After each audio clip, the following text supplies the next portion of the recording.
Hello friends, welcome back. Radhe Krishna friends, कैसे हैं? I hope आप सब बहुत अच्छे होंगे। तो फ्रेंड्स, आज मैं ऐसी वीडियो लेकर के आई हूँ जो कि बहुत सारी जानकारियों से भरी हुई है। तो आज की वीडियो आप सब देखेंगे तो सोचेंगे कि रोटियां तो सभी बना लेते हैं। जी हाँ, रोटियां तो सभी बना लेते हैं, लेकिन कुछ चीज़ें, कुछ नियम ऐसे होते हैं किचन के जो लोगों को नहीं पता होते हैं। हमारी माँ, हमारी दादी, पुराने ज़माने की जो रीत रिवाज होते थे, जो होती थी घर की जो पवित्रता, जो शुद्धता होती थी किचन की, वो आजकल तो बहुत ही ना के बराबर हो गई है। बहुत मैं आपको बताऊंगी अभी, तो आप सब समझेंगे इस बात को कि मैं आप सभी को क्या बताना चाहती हूँ। कौन सी ऐसी जानकारी है जो बहुत ही ज़्यादा महत्वपूर्ण है। तो फ्रेंड्स, आज मैं रोटी मतलब आटा गूँथने से ले करके रोटी बनाने तक का प्रोसेस बताऊंगी, और साथ ही साथ इन्हीं के अंदर इतने सारी जानकारियाँ छिपी हुई हैं जो कि मैं आज आप सभी को बताऊंगी। और आप सब ध्यान से सुनना और देखना इस वीडियो को। तो अगर आप फुल वॉच करेंगे, वीडियो पूरी वॉच ध्यान से करेंगे, तभी बातें आपके समझ में सारी जानकारी आएंगी। तो प्लीज़ इस वीडियो को पूरा देखें, इसकी बिल्कुल भी ना करें। तो फ्रेंड्स, आटा गूँथने से लेकर के रोटी बनाने का जो प्रोसेस होता है वो बहुत ही मायने रखता है सभी के लिए, सभी के घर में, और सुख समृद्धि के लिए। और किचन एक मंदिर होता है। कहते हैं ना कि किचन जो हमारा होता है वो हमारा मंदिर होता है। जी हाँ, और वहाँ पर हमें बहुत ही शुद्धता के साथ खाना बनाना होता है। अब लड्डू गोपाल जी को भोग लगाते हैं, तो बस कुछ ऐसे नियम हैं जो हमें नियमों का पालन ज़रूर करना चाहिए और सभी को करना चाहिए। तो हमारे हिंदू धर्म में बहुत सारे ऐसे घर अभी भी हैं जहाँ पर इन सारे नियमों का पालन होता है। तो कुछ बहुत ही ज़्यादा जानकारी और महत्वपूर्ण बातें ऐसी हैं, ज्ञान की बातें हैं, जो आज मैं आप सभी को बताऊंगी। और यूट्यूब पर बहुत ही कम, शायद ही किसी ने बताया होगा। तो आज मैं आप सभी को, आपके साथ, यानी कि इन सारी बातों को शेयर करूंगी। तो फ्रेंड्स, अगर वीडियो पे आप सभी न्यू हैं तो प्लीज़ वीडियो चैनल को सब्सक्राइब ज़रूर करिएगा। तो यहाँ पर आप देख सकते हैं, मैंने गेहूं का आटा लिया है, और ये जो आटा मैंने लिया है इसी से मैं रोटी बनाऊंगी। और जो जिस बर्तन मैंने आटा लिया है उसी बर्तन से, उसी आटे से मैं थोड़ा सा आटा पीढ़े पर निकाल लूँगी, जो कि मैं रोटी बेलने के टाइम आटे को यूज करूँगी। तो आपको इसी में से आटे को निकालना है, जो आप परथन बोलते हैं, उसी को निकालना है। इसी आटे से, आपको अलग से आटा नहीं डालना। तो ये सबसे पहली बात होगी, सबसे बड़ी जानकारी। तो यहाँ पर मैंने आटे में क्या किया है, बिल्कुल चुटकी भर हल्दी और चुटकी भर नमक डाल दिया है। आप चाहें तो डालें, नहीं तो स्किप भी कर सकते हैं, लेकिन ये भी एक बहुत ही अच्छा है। हल्दी एंटीबायोटिक होती है, आप आटे में डाल सकते हैं रोटियां बनाते टाइम। अब दूसरी बात आती है, मैं अब इस आटे को गूँथ रही हूँ। तो थोड़ा थोड़ा पानी डाल करके मैंने नॉर्मल पानी लिया है और आटे को मैं गूँथना स्टार्ट कर दी हूँ। तो अब इस आटे को मैं गूँथ लूँगी। बहुत ही मुलायम और बहुत ही सॉफ्ट आटा गूँथना है आपको, और हथेलियों से आपको मसलते हुए इस आटे को गूँथना है। आप चाहें तो आटे को गूँथ करके रख भी सकते 5 मिनट के लिए, हाँ वो सेट हो जाता है आटा आपका। लेकिन अगर आप हथेलियों की, यानी कि हाथों की जो हथेली होती है, जो गर्माहट होती है हाथों की, आप उससे अगर मसलते हुए आटे को गूँथते हैं तो आपका आटा, कहते हैं ना कि जो है, पेट की कई बीमारियों को वो दूर करता है। तो आप देख रहे हैं, मैं पीछे मुक्के से या फिर आप हथेलियों के आगे के हथेलियों से अच्छे से इसे मसलते हुए, जितना ही आप आटे को मसलेंगे उतनी ही आपकी रोटियां बहुत ही सॉफ्ट, बहुत ही मुलायम बन करके रेडी होंगी। आप चाहें तो इस आटे को गूँथ करके 10 मिनट के लिए रख भी सकते हैं, कोई बिना मेहनत के। लेकिन जो आप हाथों से गूँथेंगे उसकी बात ही अलग होती है।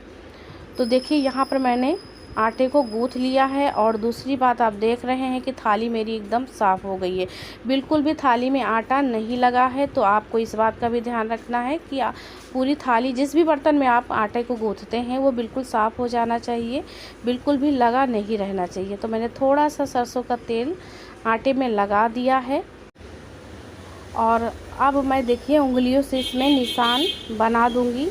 अगर आप बिना निशान बनाए इसमें आटे को रख देते हैं तो वो आटा आपका बन जाता है पिंड, क्योंकि आटा गूँथने के बाद जाहिर सी बात है आप 5 मिनट के लिए 10 मिनट के लिए उसे रेस्ट करने के लिए रखते ही हैं। तो अगर ये आप निशान नहीं बनाते हैं तो वो आटा बन जाता है पिंड के रूप में, तो उस आटे को हमें बिल्कुल भी यूज नहीं करना चाहिए। इसी तरीके से लोग रात में क्या करते हैं, आटा को गूँथते हैं और बचा करके फ्रीज में रख देते हैं और वो आटा पिंड की तरह बन जाता है। तो बिल्कुल भी ये गलती तो हमें बिल्कुल भी नहीं करनी चाहिए।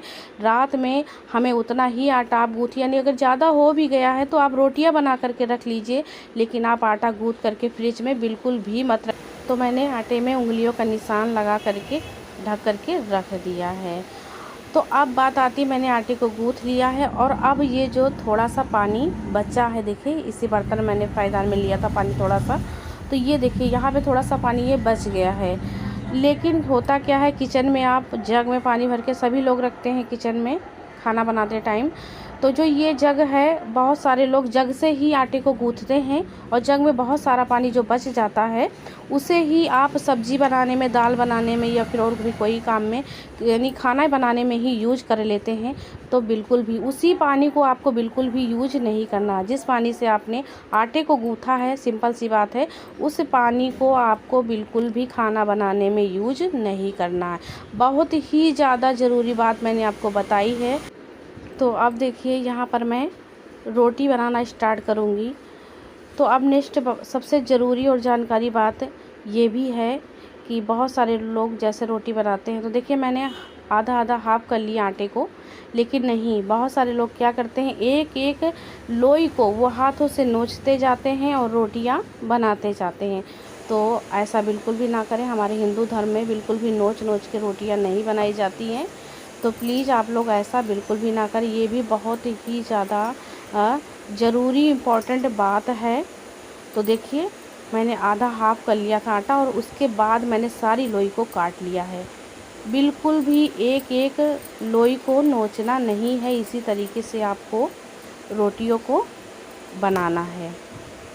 तो देखिए मैं अब रोटी को बेल रही हूँ।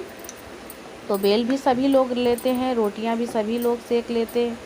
तो अब मैं आपको बताऊंगी नेक्स्ट बात कि जो रोटी हमारी बनती है, पहली रोटी जो बनती है वो हम लोग बनाते हैं गाय के लिए, क्योंकि गऊ हमारी माता है। और दूसरी बात कि जो पहली रोटी हिंदू धर्म में निकाली जाती है वो गाय के हिस्से की ही होती है। पहली रोटी गाय के हिस्से की होती है और जो लास्ट की रोटी होती है वो कुत्ते के हिस्से की होती है। तो पहली हिस्से रोटी जो गाय की होती है, होता क्या बहुत सारे घरों में लोग पहली रोटी, जैसे कि बच्चे बैठ गए खाने के लिए तो सभी के घरों में गरम गरम रोटियां बनती हैं और बच्चों को लोग पहली रोटी देते हैं। तो बिल्कुल भी ऐसा ना करें। किसी के हिस्से का हमें मतलब नहीं खाना चाहिए।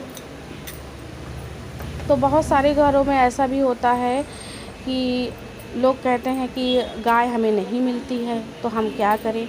तो आप बहुत सा साधारण सा काम कर सकते हैं। एक छोटी सी लोई आप लीजिए, बिल्कुल छोटी सी गोली भर की लोई लीजिए और उसको आप बना करके सेक लीजिए और उसको क्या करिए, आप छत पे डाल दीजिए।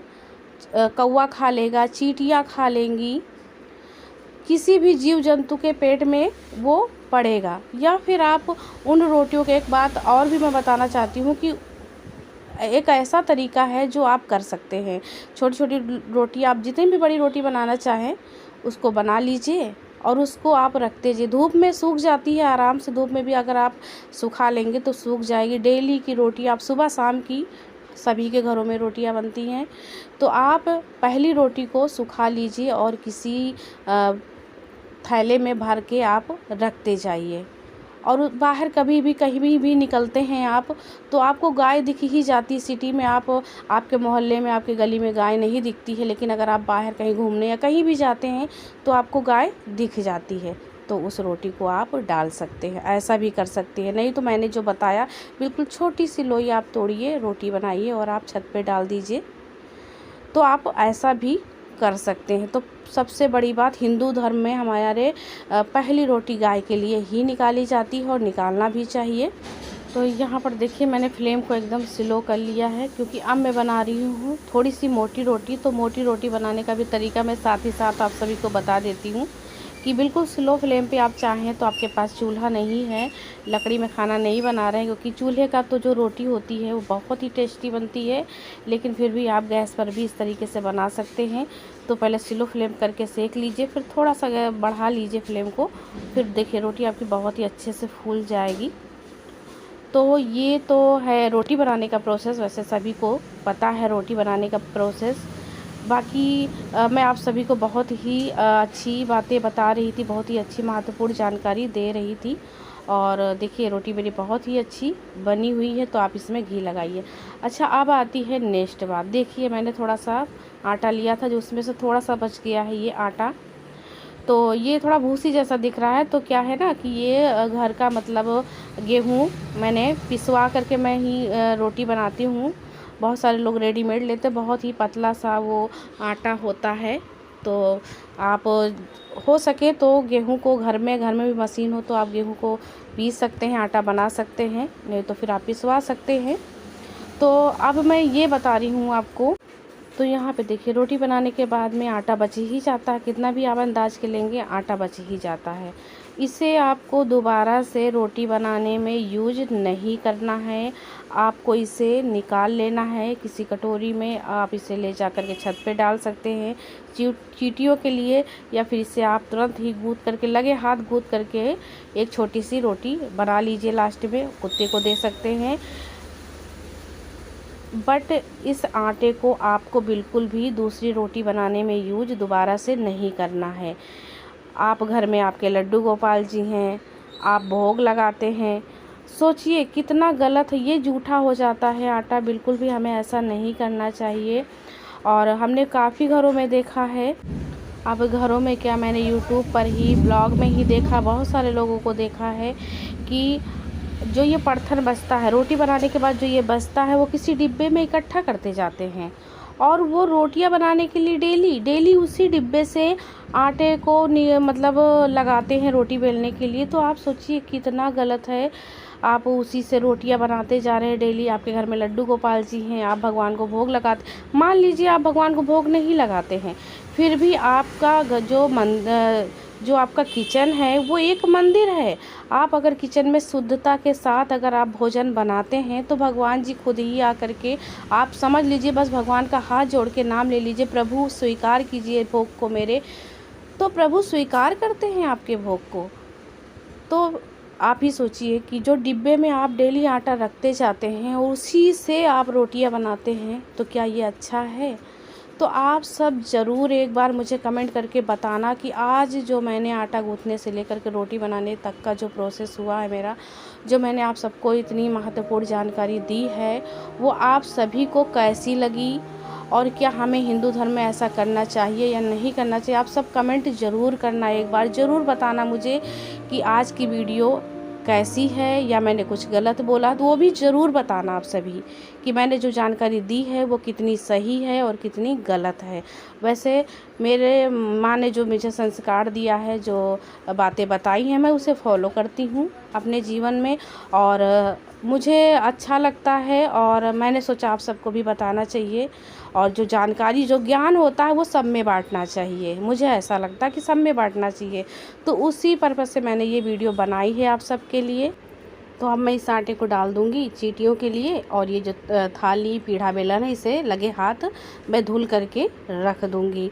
तो बहुत सारे लोग इसे ढक करके रख देते हैं, तो ऐसा नहीं करना चाहिए, ऐसे ही रख देते हैं पीढ़े बेलन को, तो बिल्कुल भी ऐसा नहीं करना चाहिए। आई होप आज की वीडियो आप सभी को पसंद आई होगी। पसंद आई हो तो प्लीज़ वीडियो को लाइक शेयर करिएगा, वीडियो पे न्यू है तो चैनल को सब्सक्राइब करिएगा। मिलते हैं फ्रेंड नेक्स्ट वीडियो में, तब तक के लिए बाय बाय, टेक केयर।